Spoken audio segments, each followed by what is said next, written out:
Hello friends, आप सभी का मेरे यूट्यूब चैनल में स्वागत है। आज हम लोग JSL PS के कुछ एक्सपेक्टेड मैथ के सवालों को सोल्व करेंगे। तो पहला सवाल आपके स्क्रीन पे है, वीडियो को पॉज करके खुद से बनाने का प्रयास करें। सबसे पहले तो पहला सवाल कहा गया है 450 सेब में से 30% सड़े हुए हैं, तो कितने सेब ठीक हैं। तो 30% सड़ा हुआ है तो कितना बचेगा, 70% सेब क्या होगा, अच्छा होगा। ठीक, तो हमारा सेब की संख्या दिया है 450, इसका वैल्यू करें तो 30% सड़ा हुआ है, 70% अच्छा है, तो टोटल सेब क्या हो जाएंगे, 100। ठीक ना।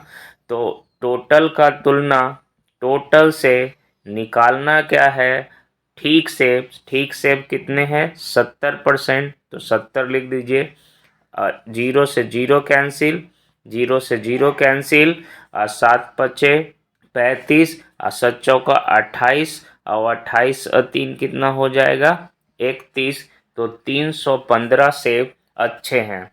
जो भी वीडियो को देख रहे हैं उनसे अनुरोध है कि वो मुझे ये बताए कि कितने सेब सड़े हुए हैं। ठीक ना। तो मैंने अच्छे सेब को बता दिया, ठीक सेब 315। आपको कमेंट बॉक्स में बताना है कितने सेब सड़े हुए हैं। अगला सवाल कहा गया है, एक वस्तु को 220 रुपया बेचकर नीता 10% का लाभ कमाती है। कितना, 100 रुपया का वस्तु था, 10% लाभ कमाती है, तो बेचती कितना है, 110 रुपया में। किताब कितना में कह रहा है बेचती है, 220 रुपया में। तो जो दिया हुआ है उसका तुलना उससे कर देते हैं। चलिए, कितने में बेचे, फिर हमको विक्रय मूल्य ही पूछा गया है कि 30% का लाभ है, तो अभी 10% का लाभ ले रहा है, अब वो चाहता है कि 30% का लाभ लेने के लिए, तो 30% इसमें ऐड करिएगा तो कितना हो जाएगा, 130 में बेचना पड़ेगा। तो जो निकालना है उसको क्या कर दीजिए, गुना। तो जीरो से जीरो कैंसिल, 11 से काट दीजिए, 11 दूनी 22, 13 दूनी कितना हो जाएगा, 26, यानी 260 रुपया। आंसर हो जाएंगे आपका थर्ड। अगला सवाल है, कहा गया है कोई बस जो है किसी स्थान पर 12:25 से निकलती है, वो भी दोपहर को। ठीक ना, दोपहर को निकलती है, तो दोपहर से शाम, शाम से रात, रात से पूरा रात, फिर दिन, दिन से के प्रातः 10:45 में पहुंच जाती है। तो अगर हम कहें कि अगर मान लीजिए ये दोपहर को ही 12:25 में पहुंचता तो कितना लग जाता, 24 घंटा। तो 24 घंटा लग जाता, तो 24 घंटा को हम दूसरा तरीका लिखने का तरीका एक सीखे, 23 घंटा 60 बोलेंगे, ये भी 24 घंटा लग जाता। लेकिन पहुंच गया 10:45 पे, तो कितना पहले पहुंचा है, तो 12:25 में, 12:25 में अगर हम 10:45 को घटाएंगे तो कितना हो जाएगा। तो ध्यान रखना है कि इधर 25 है, इधर 45 है, तो नहीं घट रहा है। तो ध्यान रखिएगा कि घड़ी वाला में जब भी किसी को देंगे तो ये 60 लेगा। ठीक ना। तो 60 और 20 80, 5 85, 85 में से 45 चल गया तो यहाँ हो गया 40। इधर क्या हो गया, 11, 11 में से 10 गया 1, यानी 1 घंटा 40 मिनट पहले पहुंच जाता है। तो इसी में घटा दीजिए, 24 घंटा में 1 घंटा 40 मिनट, तो क्या हो जाएंगे, यहाँ से 20 हो गया और यहाँ से हो गया 22। तो हम कह सकते हैं पहुंच गया कितना, 22 घंटा 20 मिनट में। तो 22 घंटा 20 मिनट आपका ऑप्शन नंबर क्या है, सी। ठीक ना। अगला सवाल आपके स्क्रीन पे है। चलिए, इसको आप सेकंड में भी बना सकते हैं, लेकिन पहले मैं आपको सिखा देता हूँ कि करना क्या है। कहा गया है किसी संख्या को 119 से भागा दे। मान लीजिए संख्या x है और इसको 19 से भागा देना है, तो 19 से भागा देने पर शेष क्या बनता है, 19। तो यहाँ पर ध्यान रखिएगा कि उसी संख्या को 17 से भागा देने पर शेषफल क्या बनेगा। तो जानते हैं कि संख्या निकालना होता है तो इसको इससे गुना करते हैं। ठीक ना। इसको क्या करते हैं, जोड़ते हैं, ये दोनों को गुना और इसको जोड़ना होता है, तो आंसर पता चल जाता है। तो आप ऐसे सेंटेंस में क्या करिए, इसका मान भी रख के बना सकते हैं कि बाय द वे हमने यहाँ पर 1 रखते हैं, तो 119 और 19 में जोड़ दीजिए तो कितना हो जाएगा, 138। अब 138 को हम 17 से भागा देंगे तो 17 8 36 से, तो 17 8 36 से, तो यहाँ घटाइएगा तो क्या आ जाएगा, 2। तो यहाँ आंसर आपका क्या हो रहा है, 17 से भागा देने पर शेषफल कितना बचा, 2। तो आप ऐसे भी आंसर निकाल सकते हैं। अगर आपको इतना कैलकुलेशन नहीं करना है तो आप याद रखिएगा कि किसी संख्या को 119 से भागा देने पर जो शेषफल बचता है, शेषफल में ही उस संख्या से भागा दे दीजिए। आसान से 17 से भागा दे 19 में तो कितना बार लगेगा, 1, यहाँ उतार दीजिए, क्या 17 क्या कट जाएगा, 2, तो यहाँ भी 2 आ रहा है, तो आंसर ये हो गया। तो वो वाला में आपको बहुत ज़्यादा कैलकुलेशन करना होगा। तो ऐसे सवाल में क्या रहिएगा कि जो शेषफल रहेगा, ठीक ना, जो शेष रहेगा, शेष को भागा दे दीजिएगा, ठीक ना, उस संख्या से आपका आंसर आ जाएगा। अगला सवाल कहा गया है 39 वस्तुओं का विक्रय मूल्य। तो कह सकते हैं 39 वस्तुओं का सेलिंग प्राइस, ठीक, और 42 वस्तुओं का क्रय मूल्य, 42 वस्तुओं का, ठीक ना, सीपी क्या है, बराबर है। तो ऐसे सवाल में आप इसको उलट सकते हैं, इसको उलट सकते हैं, इधर कर दीजिए, इसको इधर कर दीजिए, और समझने के लिए समझिए कि कोई वस्तु जो है 42 को खरीदा, ठीक, 42 को हम मान लो चॉकलेट खरीद के आए हैं, और उस चॉकलेट को जब हम बेचना शुरू किए तो हमने 39 चॉकलेट जैसे ही बेचे तो हमने कहा क्या कि हमको जितना पैसा 42 चॉकलेट को खरीदने में लगा था 39 बेचकर मुझे बराबर हो गया। अब जो बेचेंगे वो हमारा क्या होगा, लाभ होगा। तो हम यहाँ से करेंगे लाभ, कितना चॉकलेट होगा, 3 चॉकलेट। अब आपको ध्यान रखना है कि 3 चॉकलेट होने के बाद अब आपका कितने पे लाभ हो रहा है, क्योंकि 39 बेचे थे वो इसी पे ना लाभ होगा, बाकी तो ये वाला नहीं। तो आपको ऐसे भी इसको उलट कर सकते हैं, उलट कर ये क्या होता है ना, सीपी एसपी में बदल जाता है, एसपी सीपी में बदल जाता है। तो हम यहाँ करेंगे 39, ठीक ना, क्योंकि 3 चॉकलेट का लाभ होगा किस पे, जब हम 39 बेचे हैं उसी पे, तो गुने क्या करेंगे, 100 कर दीजिए। अब यहाँ पे क्या हो जाएंगे, 300 बटे 39। अब इसको काटना है तो देखते हैं ऑप्शन, इस तरीके से थोड़ा सा देख लीजिए ऑप्शन कैसे करोगे, ठीक ना। अब काटने में मुश्किल हो सकता है, तो देखो ये तो कभी आएगा नहीं, ठीक ना, ये ध्यान रखना है कि इसको तो आएगा नहीं, क्योंकि यहाँ पर क्या दे दिया है आपका 11। इसको अगर 390 है तो हम इसको कितना बार लगा सकते हैं, तो 7 बार लगाइए, 9 सत्ते 63, 63 के 3 हाथ में 6, और 7 या 21, और 21 और 6 कितना हो जाएगा, 28, यही लग सकता है। तो आपका आंसर हो जाएगा बी नंबर। आप भागा देकर भी देख लीजिएगा, और 8 से लगाओगे तो 8 तिया 24 नमा 72 ज़्यादा आ जाएगा। तो आपका आंसर आ जाएगा क्या, 7.69। अगला सवाल है, कहा गया है कि रमन जो है 500 रुपया जमा करता है बैंक में, और यदि बैंक उसको वार्षिक दर 4% से 2 वर्ष में दिया जाए तो चक्रवृद्धि ब्याज आपसे पूछा गया है। तो पहले अगर हम आपको 4% वार्षिक दर से 2 वर्ष में SI, ठीक ना, और CI निकालना सिखाते हैं। तो SI सिंपल सा क्या करना है, गुना, 4 दूने 8, तो ये हो जाएगा इतना परसेंट। लेकिन CI में क्या होता है, सबसे पहले स्क्वायर कीजिए, स्क्वायर कीजिएगा तो 4 चौका 16, फिर आपको दशमलव बैठाना होगा, और उसके बाद 4 दूनी 8, तो ये हो गया आपका CI।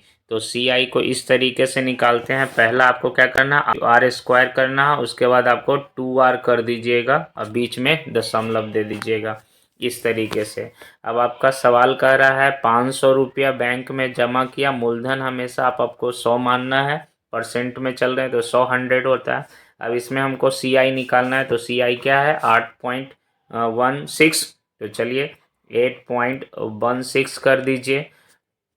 अगर इसको 0 से 0 कैंसिल कर दीजिए, 0 से 0 कैंसिल, तो आपको क्या हो जाएगा, 16 पचे 80 और 8 पचे 40, यानी 40 रुपया 80 पैसा, ये आपका क्या निकल गया, CI।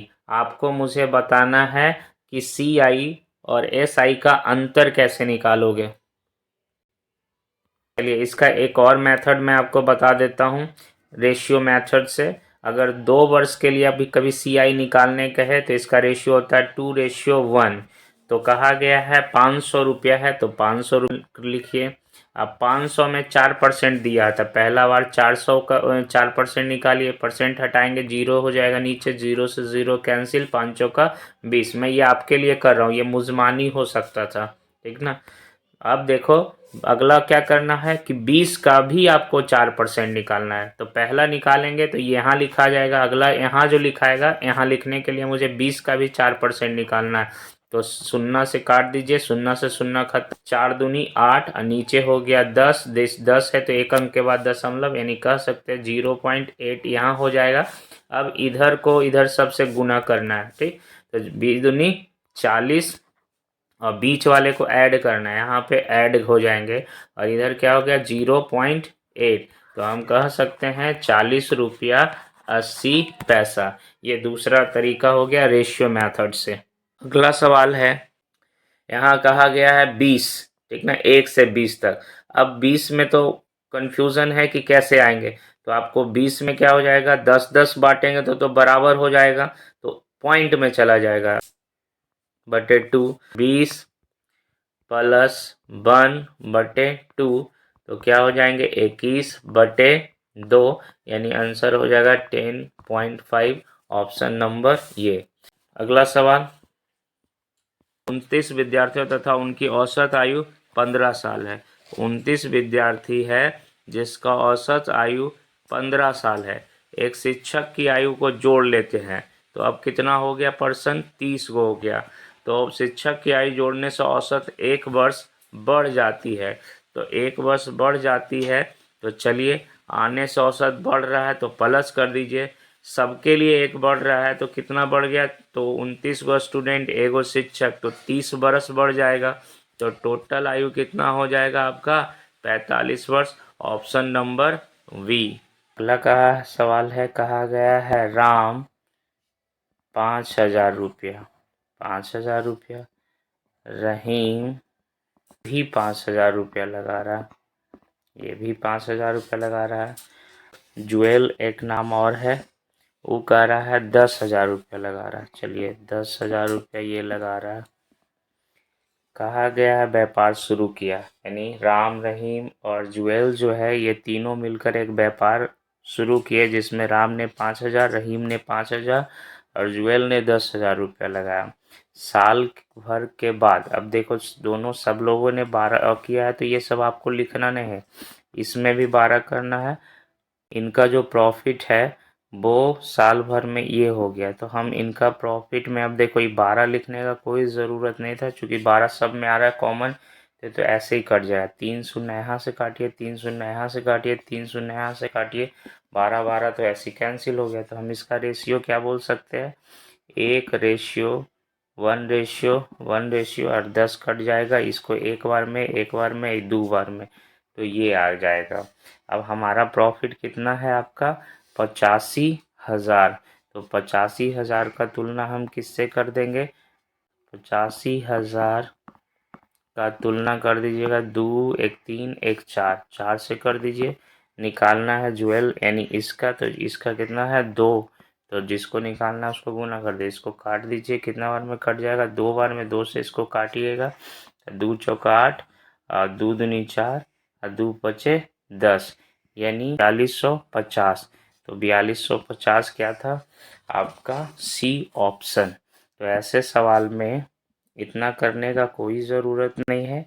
देखो जब समय सबके लिए बराबर है तो कुछ मत कीजिए, यहाँ देखो 3 शून्य 3 शून्य 3 शून्य काट दिए, तो हम कह सकते हैं राम, रहीम और जुएल, यहाँ 5, यहाँ 5, यहाँ 10, एक अनुपात, ये एक बार में कट जाएगा, ये 2 बार में, तो ये टोटल आप तुरंत निकाल सकते हैं। थे 85,000 का 2 3 1 4 4, जिसको निकालना है ज्वेल, जिसका रेशियो कितना था 2 से इसको गुना कर दीजिए, आ जाएगा आपका आंसर।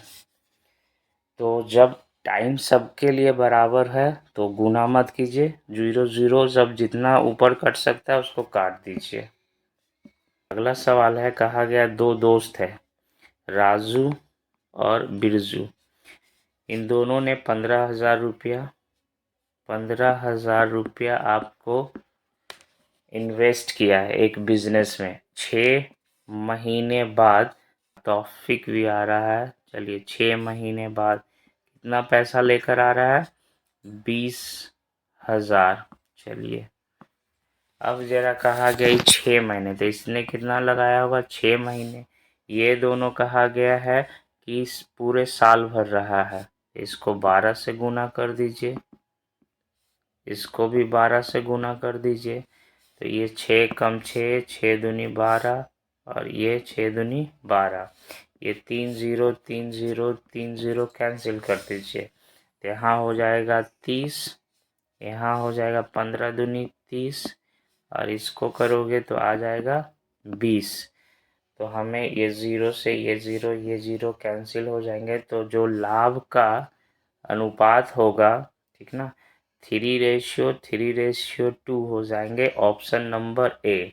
अब ऐसे सवाल में ये कैलकुलेशन हमें करना नहीं है, हमें क्या करना है, मैंने कहा सबसे पहले जो जीरो है उसको आप कैंसिल करो। तो यहाँ 15 में 000, यहाँ 000, तो इसमें भी 000 काट दीजिए। यहाँ राजू, बिरजू और तौसीफ जो है, इस सब का क्या आ जाएगा, यहाँ 15, यहाँ भी 15, और यहाँ 20। डायरेक्ट ऐसे लिख सकते हैं। अब इसमें महीना में कुछ पूछा गया है कि तौफीस जो है वो 6 महीने के बाद आता है, तो ये ऑलरेडी 12 महीना काम किया, ये भी 12 महीना काम किया, लेकिन 6 महीने बाद आता है, तो ये 6 महीने ही काम किया है। तो कहा गया है आने के बाद उसका हिस्सेदारी का वर्ष के अंत में कितना लाभ होगा, तो गुना करना है। इसको काट दीजिए, 6 कम 6, 6 दूनी 12, इसको भी काट दीजिए 12, 15 दूनी 30, रेशियो 30, रेशियो और 20, जीरो से जीरो काट दीजिए, तो हम कह सकते हैं 3:2। ये आपका आंसर हो जाएगा, ऑप्शन नंबर ए। तो thank you for watching my video. Please do subscribe my channel and like this video. Thank you.